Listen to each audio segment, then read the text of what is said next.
Okay guys, so an often overlooked component of a weak deadlift is simply a weak low back. I'll get right to the point. I mean, I think a lot of times we often think too often that it's the hamstrings, it's the glutes, it's the quads that are the weakness. We often look at those three muscle groups. Everyone's quick to think it's got to be the glutes, it's got to be the hamstrings, or it's got to be the quads that are holding your deadlift back.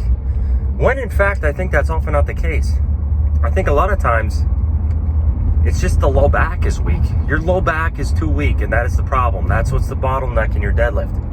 Because I've seen it where guys are hamstring curling strong weights. And people will even say lats, which lats is ridiculous. Lats is never a limiting factor on deadlift. The lats and upper back are never a limiting factor on deadlift. Hot take. Absolutely not a thing.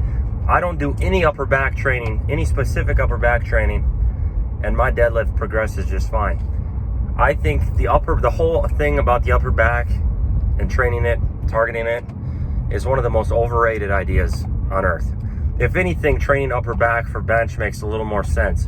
And I'm not saying not to train upper back, but I'm saying in the scheme of what's important, the upper back and lats could not be more overrated.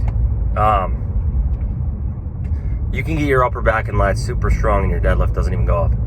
Similar to doing like hamstring curls. And again, hamstring curls are not a bad thing. They're a great addition to the equation, but they are not the end all be all. That's often not the weakness.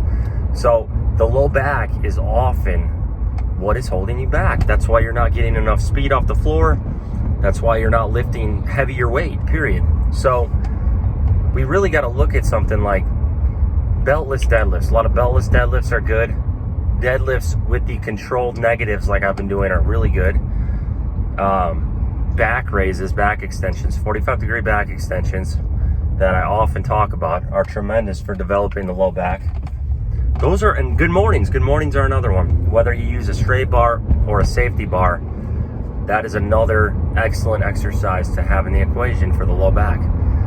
Pendlay rows to a lesser extent, but those are also good. And you really got to hit these lifts to get your low back stronger. So don't overlook how much just doing beltless deadlifts can help. How much doing back raises, heavy back raises can help. But often that's it. Your low back is not strong enough. That's why your deadlift sucks. So I would look into that a lot of times as the first thing. You may think, and I used to have this train of thought.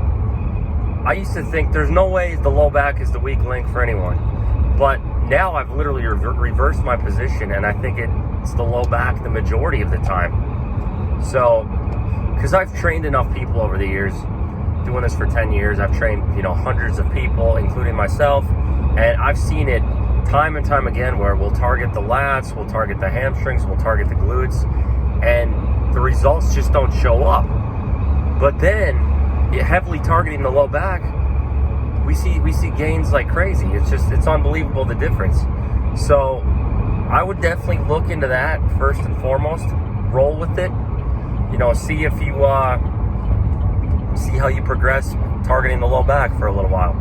And I'll bet my bottom dollar that your deadlift will go up.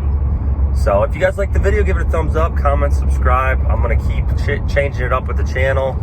Videos like this, shorts, longer videos, more Q&A videos. We're just going to keep everything coming. I'm just going to literally put up whatever I feel like and a variety of videos. And the channel should slowly continue to grow because it's not fast, but it's slowly growing, and that's all I can ask for. So thanks, guys.